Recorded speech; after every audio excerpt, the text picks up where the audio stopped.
Alors mes chers collègues, sans doute comme moi, vous avez été interloqués dans un premier temps par la dénomination de cette délibération.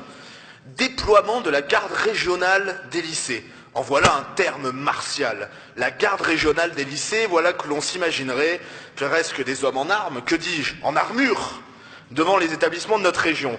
On notera que cette garde régionale arrive après la garde régionale des transports, dire que vous vous moquiez à l'époque de notre police régionale des transports, qui a au moins, elle, le mérite d'être composée d'agents armés et formés. On a aussi désormais la garde régionale forestière, du coup on ne sait pas bien où s'arrêtera l'inflation des gardes, demain la garde régionale des parcs et jardins, la garde régionale des ports. Après tout, ces dénominations n'ont qu'un seul objectif, votre communication. Alors laissons là vos artifices sémantiques, et qu'en est-il en réalité ?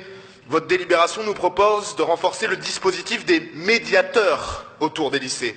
Médiateurs, c'est vrai que ça fait tout de suite un peu moins martial que garde régionale. Alors pour moi, qui ai grandi en cité, cela résonne plutôt avec la fameuse politique des grands frères, phare de la politique de la ville dans les années 90, dont les résultats ont en réalité été catastrophiques.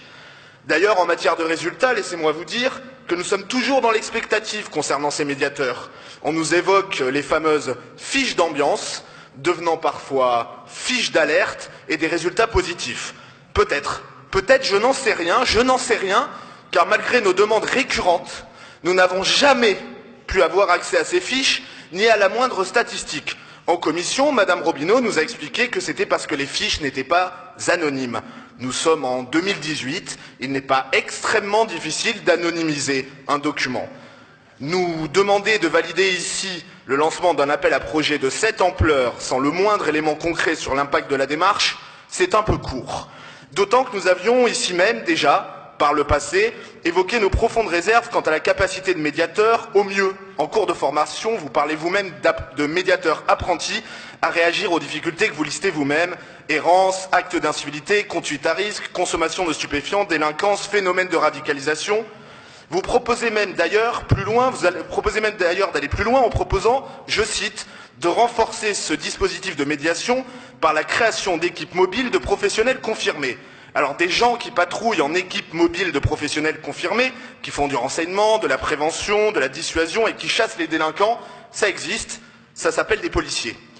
Je sais qu'il n'y en a pas assez pour être suffisamment présents autour de nos lycées, c'est vrai, mais je vous rappellerai tout de même, mes chers collègues, que c'est vos partis au pouvoir qui ont supprimé 70 000 postes dans les forces de sécurité, dont 12 500 dans la police et la gendarmerie. Ces policiers et gendarmes ne peuvent pas être remplacés dans leur mission par des médiateurs apprentis. Ce n'est pas réaliste et c'est peut-être même dangereux. Vous le dites vous-même, la situation est grave. Et vous connaissez l'expression « aux grands mots, les grands moyens », ce n'est pas aux grands mots, les grands frères. Vous l'aurez compris, nous ne sommes toujours pas convaincus et il faut dire que vous n'aurez rien fait pour que nous le soyons en entretenant cette opacité permanente sur ce dispositif. Nous voterons donc contre cet appel à projet.